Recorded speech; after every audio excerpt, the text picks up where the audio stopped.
I'm going to the Norlander with my buddies. And so I said, can I come? I'm 15. And my brother was always indifferent about everything. He says, I don't care. You can come if you want. And so I said, okay. So I got in the car in the back seat, and he went and picked up all his buddies, about 4 or 5 of them, and we went down to the Norlander. Now, I'm realizing I'm 15 years old. How am I going to get into a bar? Let me tell you something. When I was 15, I looked 11.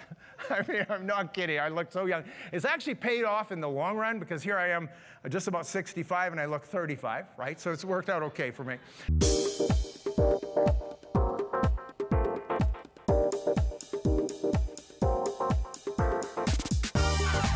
Welcome to Church of the Rock from Winnipeg.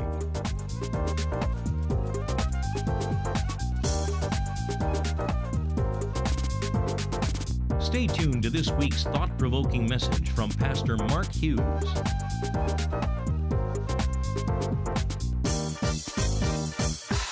All right, so today my message is entitled Straight Outta Capernaum.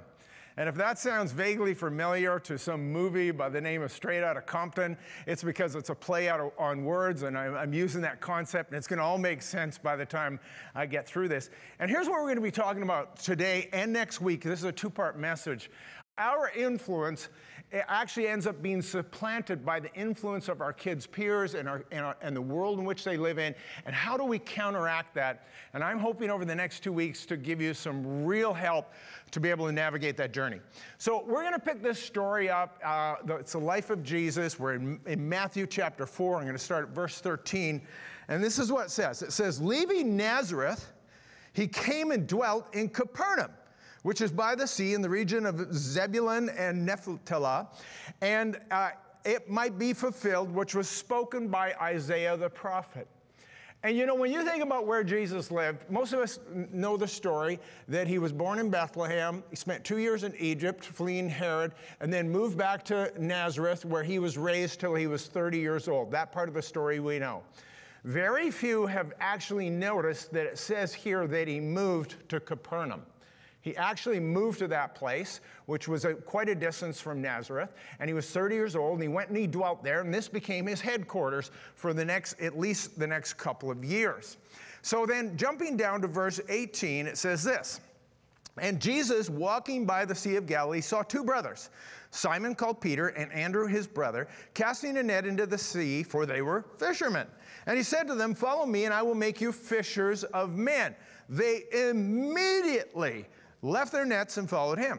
Going on from there, he saw 2 other brothers, James the son of Zebedee and John his brother, in a boat with Zebedee their father, mending their nets. He called them, and immediately they left the boat and their father and followed him. Now, if you were just reading that for the very first time, you would get the idea that Jesus was just walking along the beach one day, and he sees these 2 groups of fishermen, and he sees these 2 brothers in different boats doing their thing and fishing, and he says to them, follow me and I'll make you fishers of men. And these men dropped everything they had and everything they were and left their boats and left their family to follow a complete and utter stranger. And if you get that idea, it sort of sounds like that, but it's not even close to the truth. And in order to get the rest of the story, you actually have to go into John 1. And John 1 is sort of a fascinating place where it expands on this story. It's the only place that it's actually written. And here's what we all know about Jesus. Jesus had a cousin named John, John the Baptist, we call him. He was 6 months older than Jesus. He went into his ministry 6 months before Jesus. And he had a very specific ministry, didn't he? He was the forerunner. He was the one that was preparing the way for the Messiah. And he was kind of a wild man. I mean, this guy was interesting, wasn't he? I mean, he wore camel skin with a belt around it, holding it together. He ate locusts and wild honey. I'm sure he had this wild hair. I mean, this guy was the original first century hipster. That's what he was. And he was doing his thing and baptizing people. And we know where he was baptizing. It says that he was doing this at Bethany beyond the Jordan. So he was hanging out in the wilderness on the other side of the Jordan River. We've actually been there. I've been to this place. Some of you have gone to Israel, have probably been to that place where John baptized people. It looks a little bit like the Assiniboine River. It's all brown. It doesn't look like anything you'd want to be dunked in. But nevertheless, there was John. He was doing this thing. And Jesus travels all the way from Nazareth down to Bethany beyond the Jordan, which is miles and miles and miles away. And he gets down there and he gets baptized by his cousin John. And then the story goes on, and we don't know exactly the chronology of this or the time frame, but John the Baptist is standing there with two of his disciples. He had disciples as well. And one of these disciples is actually identified in the text as Andrew, the brother of Peter. And there's a good chance, very good chance, that the other one was Philip, the brother of Nathanael. We don't know that for sure, but there's a good chance. As you listen to the story, you'll probably figure that out.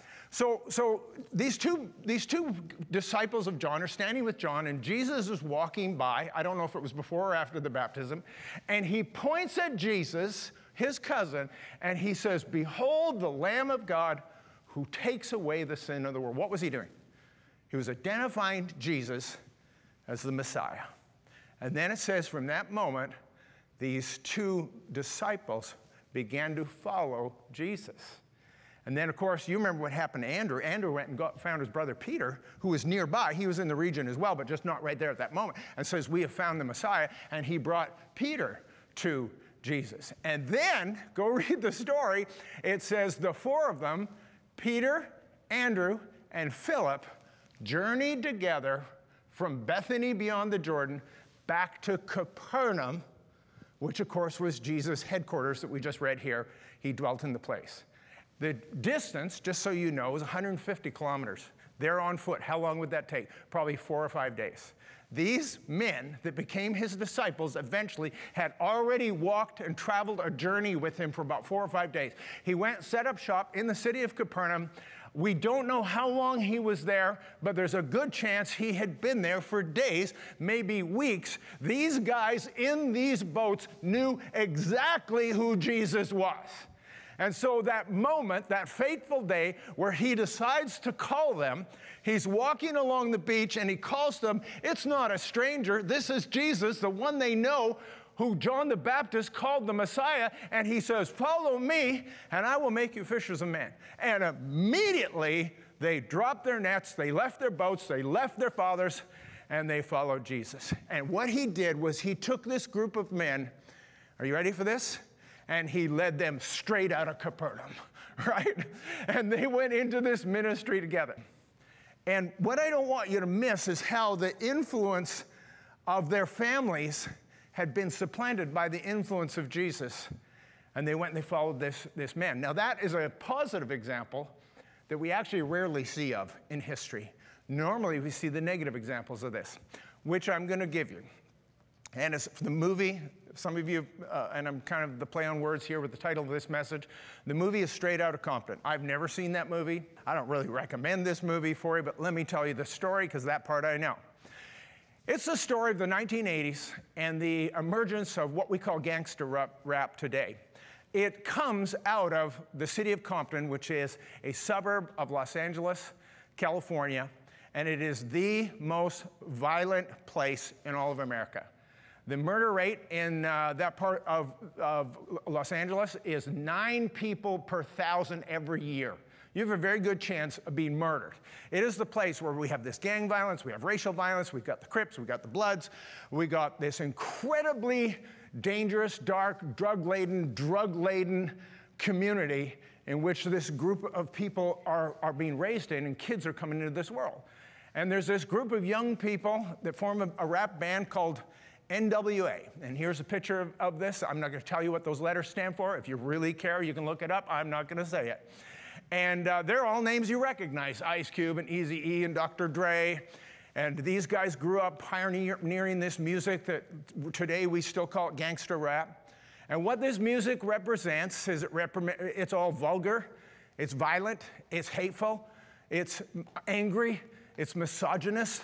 There's really nothing good about this music. And even though today it has become mainstream, they've now been inducted into the Rock and Roll Hall of Fame just a few years ago, we sometimes forget who these people are and where they come from and what kind of brokenness they represent. Eazy-E, who founded this band, for example, died at 30 years old of HIV/AIDS, and he had 7 children from 6 different women. And so for me, when the 2022 Super Bowl halftime show came out featuring some of these men, it was hard for me to get excited about it. I don't care how famous they are. I don't care how rich they are. I don't care about, they had to change the words of their music. You probably know that in order for public consumption. But for me, they represent everything that is wrong with our culture. Everything that is wrong with the influence of our world upon the young people to corrupt them and break them. And there's nothing positive about it. And I don't really care how famous and how wealthy they are. When I look at the influence of this community, and that's what I'm pointing out, this community has broken these people. This community is an example of what happens when the influence of the parents shifts to the community. And when you have something as decrepitude as that particular culture, this is the result, and this is the fruit that you get out of it. So that's a pretty dark story, but let me lighten it up a bit. You know why most rappers are still in jail, don't you? They don't know how to finish a sentence. That's right. You know what a rapper's favorite toy is? A yo-yo. How about this one? One more for you. Who's the best candy rapper? Well, that would be Eminem, wouldn't it? So here's what we want to talk about today. Raising teenagers today is not for the faint of heart. And you know, your kid turns 13, and all of a sudden, everything you thought you knew about parenting changes. And one day, the little princess was playing with dolls, and the next day, she's dating a punk rocker, or worse yet, a rapper. And you think, what is going on here? And so what we're going to talk about today is here's my 3 points for today, and I'm calling this, how to rap the next generation. And I'm going to go with R-A-P. I'm only going to cover the R today, rather. But here it is. Remember to remain a re-influencer. A, always award affirmation. P, prepare to pray perpetually. I want you to love alliteration. And so today I'm just going to sort of camp on this one thing, kind of try to do a deep dive into this about remember to remain a re-influencer. Some of you thinking, is that even a word? Yeah, a re-influencer is a word, and that means to influence once again. So let's look at Jesus for a moment. So Jesus is 12 years old. We talked about this last week. Family takes him to the temple in Jerusalem, and this is Home Alone 1, Lost in Jerusalem, and they end up leaving him there for 3 days. And so then they finally show up after 3 days. There he is, sitting in the temple, talking to the priests, and they're going, What are you doing, Jesus? And he says, did you not know that I must be about my Father's business? Something had shifted in Jesus' life at 12 years old. He said, did you not know I must be about my Father's business? And then it says this, and Mary kept all of these things in her heart. And you know what I think? This is how I read this. I think she didn't quite know what was going on. And she realized that something was changing with Jesus. She didn't quite know what it was. She heard what he said, and she had to deal with the fact, don't miss this, that she was losing influence over her son. He had just ditched them for 3 whole days. And the thing I love about Jesus is the Bible says that he was without sin. So he actually probably had to have been a pretty good kid, don't you think? How would you like to be growing up as a sibling in that household, being compared to Jesus who never once sinned or did anything wrong? Why can't you be like your brother Jesus? Well, maybe because I'm not the Son of God. How about that for an answer? I mean, that would have been so challenging. And so we see this shift of influence in Jesus' life. Let me ask you another question about the story we read from our text today. How do you think Zebedee felt when his 2 sons, John and James, left the boat, left their nets, and walked away from the family business? How do you think he felt about that? I don't think he was feeling really great. I bet he's standing in the boat holding his nets. And maybe he knew something about Jesus, but I don't think he liked it.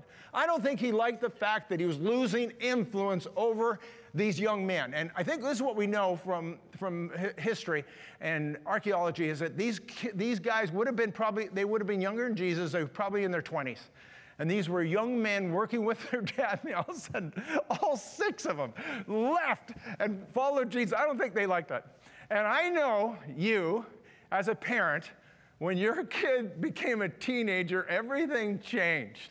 And I know you didn't like it when you started losing that influence. So I want to tell you a little story about this. So I have this good friend, and his son is a sailor. And he goes around and he takes him around sailing races. He's really a good sailor.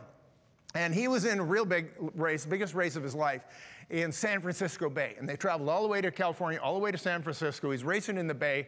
And my friend and his daughter, who was about 11 years old, 12 years old at the time, they were standing on the shore trying to watch this race. If you've ever been to San Francisco, the bay is huge. You can barely see to the other side.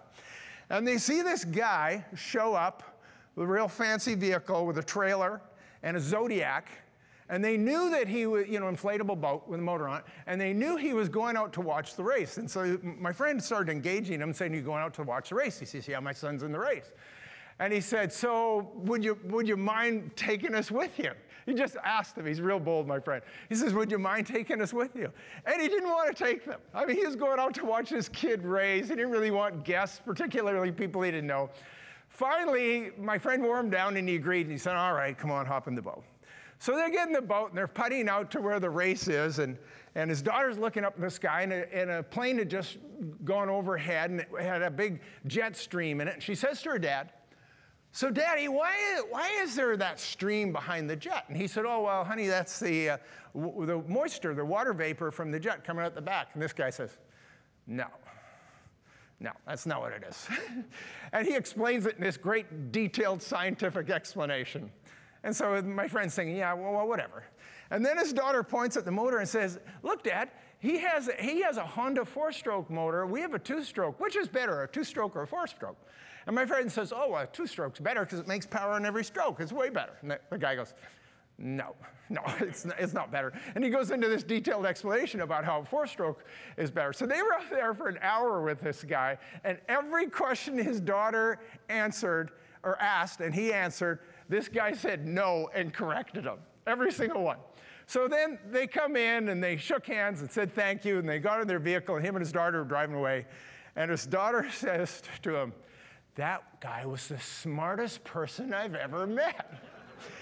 And my friend felt this sense of annoyance that, his daughter was more interested in this stranger and how smart he was. And every question that he answered, he got wrong, and he was really miffed about it. And he did actually happen to take note of the guy's name. His name was Martin Eberhard. No relation to our Keith Eberhard. So he goes home, he looks it up on the internet, and Martin Eberhard, for those of you that don't know, was the co-founder of Tesla before Elon Musk got involved. This guy is this world-class engineer. It turns out, here's the thing. When people call you a know-it-all, your answer should be, am I really a know-it-all if I actually do know it all? And that was sort of what was happening. And here's my point for you. I don't care who you are. Your kids at some point, and when they're 12 years old, they're going to think you're the smartest person in the world. By 13, they can't believe how dumb you got in only 1 year. All of a sudden, how do you even get through life? You don't know anything. And our job as parents, when we're seeing our children enter those ages, we have to work that much harder to be an influencer. We have to remember to remain an influencer. Excuse me. And don't think for a minute that you do not have influence, because you do. So here's my point, is that we all have to work on this really, really hard.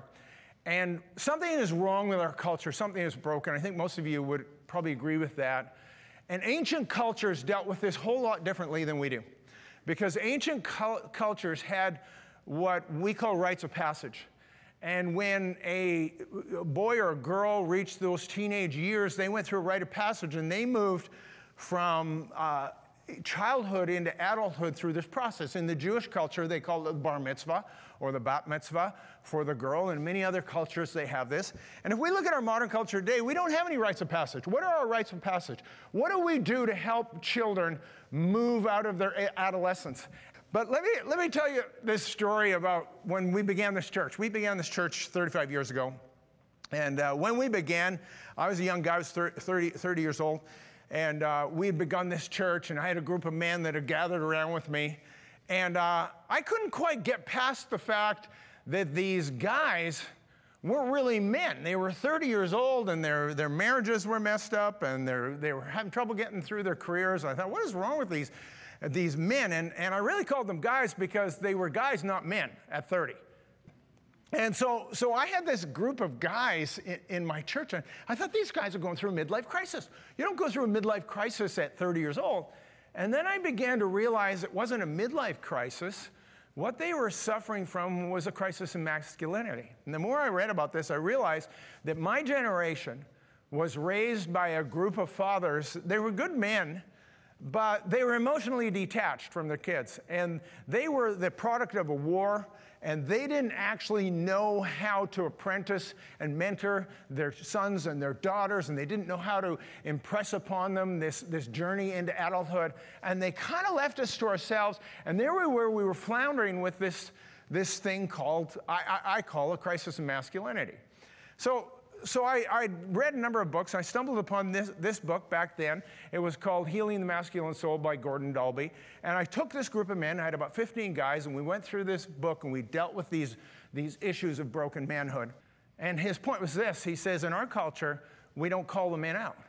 We don't call the men into manhood. We have no rites of passage. And the only thing we do is when they turn 18 years old, we take them down to the bar and we get them drunk.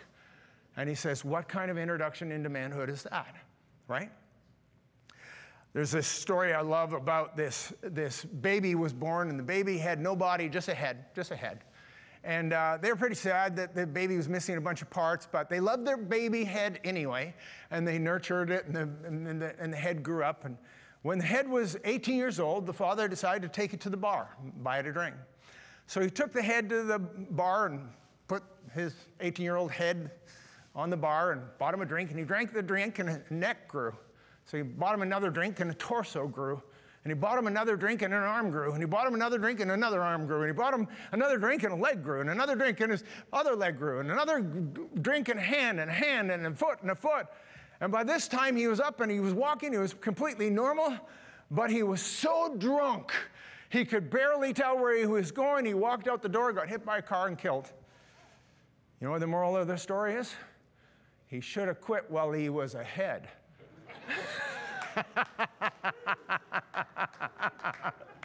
It's not a true story, people. It's a joke. Some of you are looking at me like, oh my gosh. Where'd you read that? The National Enquirer. Where do you think I read it, for goodness sakes? So let me tell you a little story. I'm getting to the end here, but I'm making a point. So when I was 15 years old, my mother, who's sitting right over there, she was hosting a bridal shower, and she told her 4 boys, which I was one, she says, I want you all out of the house. It was a Tuesday or Wednesday night. She says, I want you all out of the house. You can't stay in the house. You need to go out. I don't want to see you until 11 o'clock tonight. Now, I didn't have anywhere to go. She was kicking me out of the house. And so my brother, he was 18. My older brother was 18 years old. And I said, Brad, where are you going? And he says, I'm going to the Norlander. Now, the Norlander is where the Canada Inn used to be on Pembina Highway here, and it was the Norlander Hotel, and it had a bar in the back, and anybody from Fort Garry in those days knew that that's where you went when you went to the bar, the Norlander. He says, I'm going to the Norlander with my buddies. And so I said, can I come? I'm 15. And my brother was always indifferent about everything. He says, I don't care. You can come if you want. And so I said, okay. So I got in the car in the back seat, and he went and picked up all his buddies, about 4 or 5 of them, and we went down to the Norlander. Now, I'm realizing I'm 15 years old. How am I going to get into a bar? Let me tell you something. When I was 15, I looked 11.